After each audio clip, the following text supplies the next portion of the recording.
মন্ত্রী রতনলাল নাথের জাত মন্তব্য নিয়ে কিছুটা দেরিতে হলেও স্পষ্টীকরণ দিলেন বিজেপি জনজাতি মোর্চার রাজ্য সভাপতি পরিমল দেবনাথ।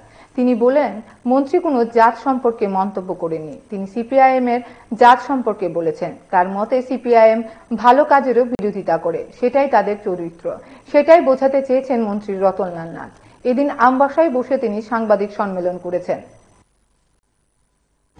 আপামর জনগণ জনসাধারণ জানেন সিপিএম এর চরিত্র, এই সিপিএম জাতটাই ডেঞ্জার। কারণ আমরা লালকে জানি ডেঞ্জার হিসেবে, তারা ডেঞ্জার ছাড়া তারা কিছু ভালো পায় না। তারা আমি আলোচনা দীর্ঘায়িত করব না, কারণ তাদের চরিত্র, এই যে সিপিএম এর যে জাতটা, তাদের বৈশিষ্ট্য হচ্ছে কোনো না কোনো শান্তি ভঙ্গ করা, জাতি উপজাতি সম্প্রীতি নষ্ট করার চক্রান্ত নিয়ে তারা সবসময় খেলা করে।